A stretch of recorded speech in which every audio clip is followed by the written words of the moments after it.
So hello everyone, welcome once again to this channel. I hope so you all are doing well. चलिए आज की class को begin करते हैं. आज है हमारा lecture number 2 of the chapter human reproduction. आज के लेक्चर में क्या बात करना है, that is male reproductive system. आपको पता होगा इस चैप्टर में मेन टॉपिक क्या है, जो कि एकदम बहुत ही बड़ा टॉपिक आप बोल सकते हो, that is male reproductive system. उसके अंदर आता है spermatogenesis, then female reproductive system, उसके बाद आता है oogenesis, mammary glands, menstrual cycle, fertilization, ovulation and parturition. तो ये टॉपिक आपको पढ़ना है. तो मेल रिप्रोडक्टिव सिस्टम का आज पार्ट 1 है, क्योंकि आप जानते हो लेक्चर का ड्यूरेशन बहुत ही ज़्यादा शॉर्ट होता है.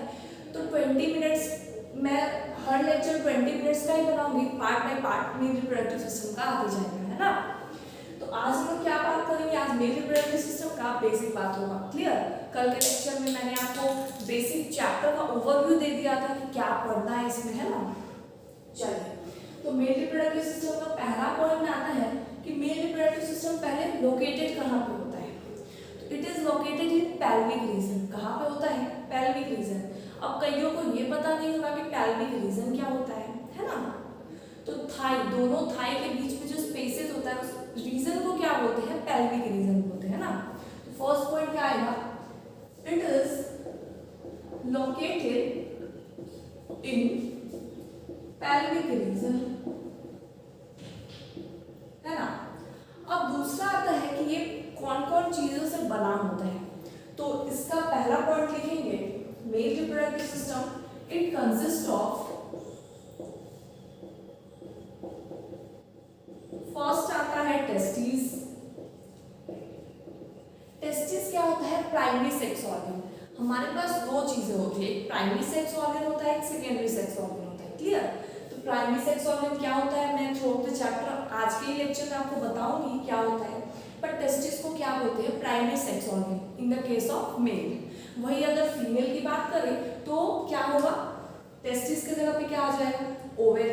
क्लियर. तो testis is a primary sex organ of male reproductive system. तो यहाँ पे क्या लिखेंगे, प्राइमरी को मैंने नोट किया है 1 डिग्री से. क्लियर. और सेकेंडरी को जैसे 1 डिग्री लिख रही हूँ, इसका मतलब प्राइमरी, 2 डिग्री लिख रही हूँ यानी कि सेकेंडरी. क्लियर. चलो, तो टेस्टिस कहाँ पे है, क्या है, primary sex organ.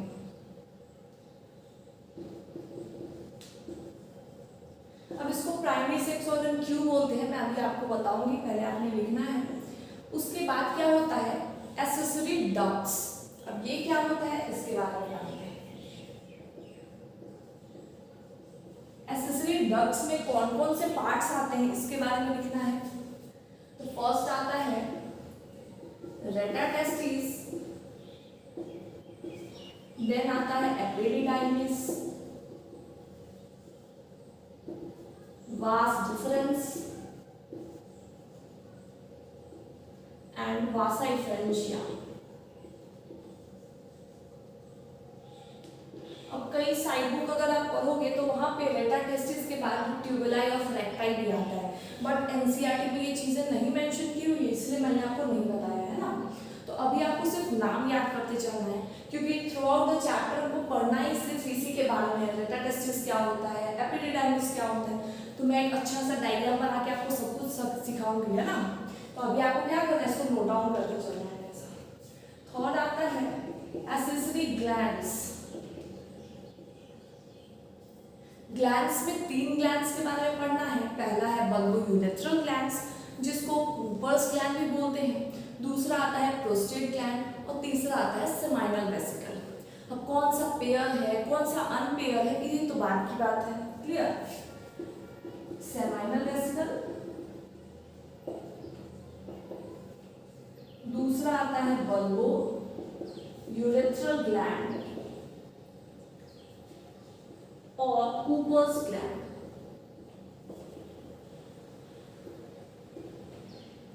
And third आता है that is your prostate gland.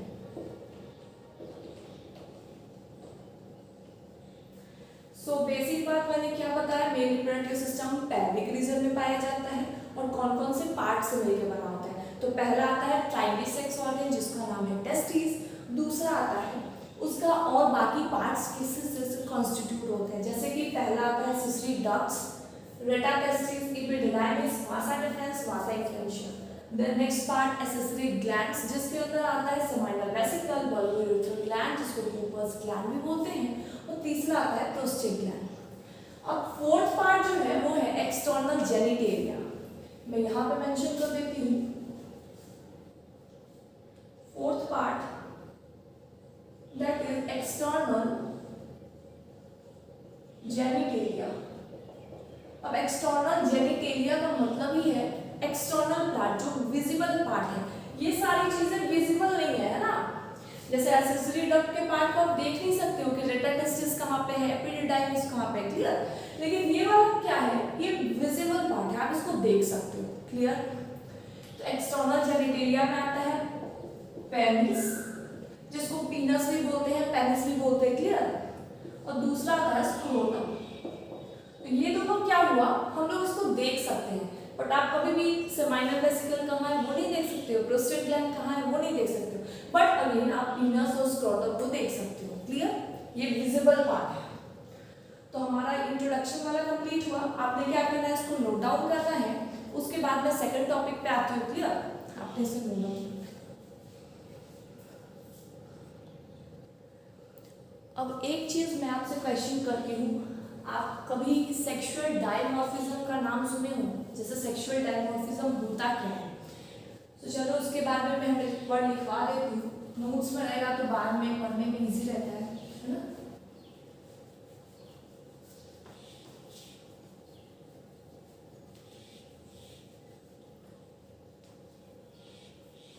अगर मैं यहाँ पे लिखती हूँ ह्यूमंस शो सेक्सुअल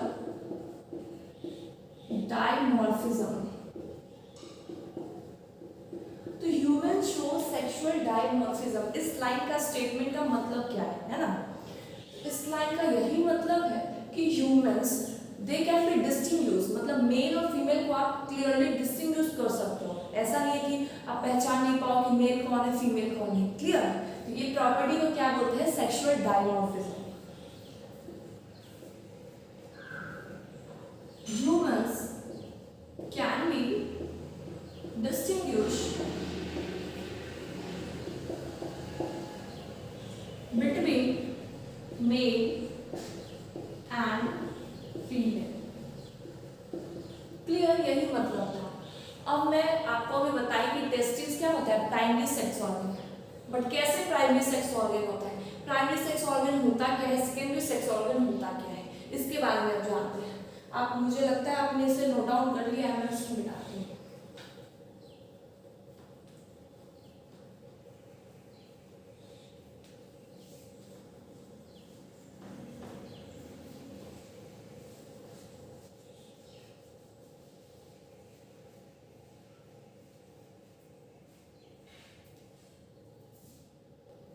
अब हम लोग जानते हैं प्राइमरी सेक्स ऑर्गन क्या होता है, सेकेंडरी सेक्स ऑर्गन क्या होता है। तो आपको हेडिंग लगाना है प्राइमरी सेक्स ऑर्गन,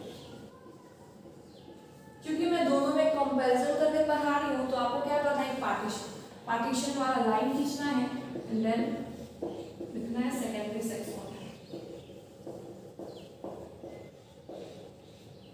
अब प्राइमरी सेक्स ऑर्गन क्या होता है, तो जो ऑर्गन गैमेट के फॉर्मेशन में हेल्प करता है, क्लियर। जैसे कि टेस्टिस, टेस्टिस के अंदर क्या होता है, स्पर्म। तो गैमेट फॉर्मेशन में जो हेल्प करता है उस ऑर्गन को क्या बोलते हैं, प्राइमरी सेक्स ऑर्गन। और उसके साथ साथ हार्मोन्स के भी फॉर्मेशन में हेल्प करता है, उसको भी हम लोग क्या बोलेंगे, प्राइमरी सेक्स ऑर्गन। तो हमें क्या लिखना है, organ involving gamete formation and also production of hormones। इसीलिए टेस्टिस को क्या बोला जाता है, प्राइमरी सेक्स ऑर्गन। हम लोग रेटा टेस्टिस या एपिडिडाइमिस को प्राइमरी सेक्स ऑर्गन के अंदर नहीं सकते। क्यों नहीं रख सकते? क्योंकि यहाँ पे कोई गैमेट का फॉर्मेशन नहीं हो रहा है ना, या फिर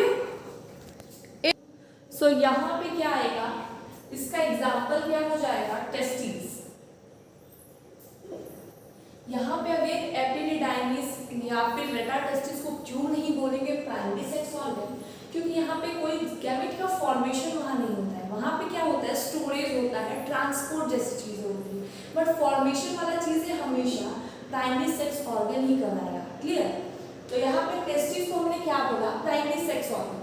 क्यों बोला? क्योंकि यहाँ पे स्पर्म का भी फॉर्मेशन होता है और हार्मोन्स जो कि नाम है एंड्रोजन बाइंडिंग प्रोटीन्स या फिर हार्मोन्स, जिसके अंदर आता है testosterone, male sex organ. Clear? तो यहाँ पे हमने दूसरा क्या लिखेंगे, टेस्टोस्टेरोन। अब कोई स्टूडेंट को ये नहीं पता होगा कि टेस्टोस्टेरोन क्या करता है, तो उसके बारे में मैं थोड़ा बेसिक बता देती हूँ। यहाँ पे लिखने की जरूरत नहीं है कि क्या करता है। टेस्टोस्टेरोन हेल्प करता है जैसे कि चेंजेस आता है बॉडी में। आप देखते होंगे प्यूबर्टी के टाइम पे मेल्स में क्या होता है, बहुत सारा चेंजेस आता है, and same for female also. Female में भी बहुत सारा चेंजेस आता है। मेल में क्या होता है, मुस्टैच आती है, आवाज भी बहुत ज़्यादा डीप हो जाता है। क्लियर? और भी बहुत सारी चेंजेस आती है। तो इसीलिए यहाँ पे क्या हो रहा है, टेस्टिस दो चीज़ें स्पर्म एंड टेस्टोस्टेरोन बना रही है ना। क्लियर? सेम अगर प्राइमरी सेक्स ऑर्गन फीमेल में बात करें तो क्या हो जाएगा, ओवरी हो जाएगा, क्योंकि वहाँ पे भी क्या होती है, ओवम बनता है ना। और वहाँ पे भी female sex organ that is progesterone and estrogen. आपको नाम अभी याद हो भी चुका होगा क्योंकि 9th-10th में भी ये दिया हुआ है, सिंपल सी चीज है। क्लियर? तो दूसरा क्या लिखेंगे, एग्जाम्पल लिख सकते हैं ओवेरी। ओवेरी में क्या होता है, ओवम होता है। क्लियर? जैसे टेस्टिस क्या करता था, स्पर्म को रिलीज कराता था, फॉर्मेशन करता था। सेम यहाँ पे ओवरी क्या करेगा, ओवम। और दूसरा क्या हो जाएगा, ओवरी में कौन सा फीमेल सेक्स ऑर्गन होता है, प्रोजेस्टेरॉन एंड एस्ट्रोजन। क्लियर? ये दोनों क्या होते हैं, फीमेल सेक्स ऑर्गन होते हैं। इसके कारण भी बॉडी में बहुत सारे चेंजेस आना स्टार्ट हो जाते हैं at the age of puberty. इतना तो आप जानते होंगे, ये तो प्रीवियस ईयर में पिछले क्लास का आप जैसे 9th-10th में जो पढ़े हुए उसका मैं थोड़ा थोड़ा रिकैप करा दिया। क्लियर? कोई एक्स्ट्रा चीजें मैंने बताई ही नहीं है अभी। Progesterone and estrogen. उसके बाद आते हैं सेकेंडरी सेक्स ऑर्गन। अब यहाँ पे सेकेंडरी सेक्स ऑर्गन पे कोई भी फॉर्मेशन जैसी चीजें नहीं होगी। यहाँ पे क्या होगा, या तो ट्रांसपोर्ट होगा, या ट्रांसफर होगा, या स्टोरेज होगा। क्लियर? तो यहाँ पे क्या होगा, लिखेंगे हम लोग organ involving transport of gametes,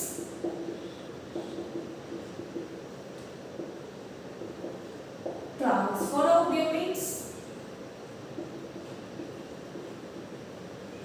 and storage of gametes. Storage of gametes, तो ये कौन से अंदर आ जाएगा, सेकेंडरी सेक्स ऑर्गन में। आप इसका एग्जांपल एपिडिडाइमिस लिख लो, रेटाटेस्टिस लिख लो। Clear?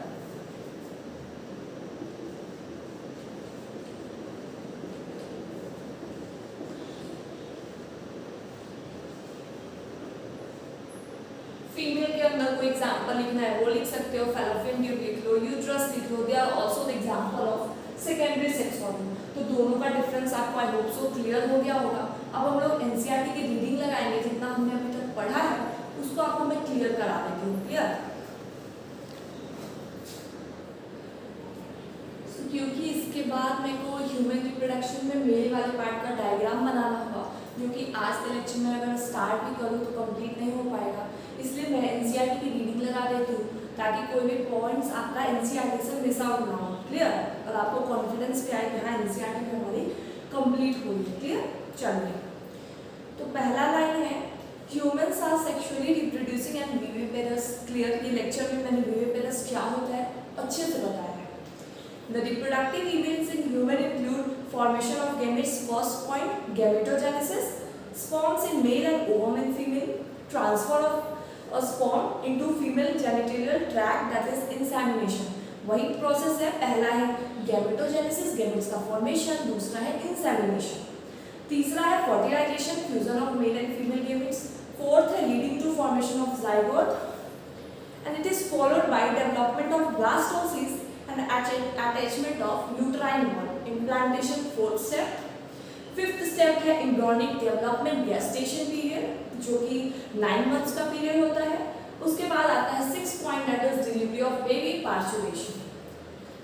Then there are remarkable differences between reproductive events in male and female. For example, sperm formation continues even in older men, but formation of ovum ceases in women around the age of 50 years। क्यों होता है? क्योंकि menopause हो जाता है उस time पे। Clear? तो पूरा एनसीईआरटी की चीजें आपका कंप्लीट हो रही है। उसके बाद मेल रिप्रोडक्टिव सिस्टम पे आते हैं। Mail reproductive system is located in pelvis region. It include a pair of testis, external genitalia, accessory ducts and glands. इतना पॉइंट तक हम लोगों ने पढ़ रखा है। अब मैं आपको एनसीईआरटी में 2 डायग्राम दी हुई है मेल रिप्रोडक्टिव सिस्टम की, वो मैं आपके साथ यहाँ पे बनाऊंगी, आपको भी कॉपी में बनाना है। उसके बाद आपको पूरा लेवल कराऊंगी, फिर उसमें समझाती हूँ। क्लियर? तो वो कल के लेक्चर में आएगा। आज का लेक्चर बहुत ही शॉर्ट है, बहुत ही इंट्रोडक्शन है। क्लियर? तब तक आपको क्या करना है, एनसीईआरटी की एक बार और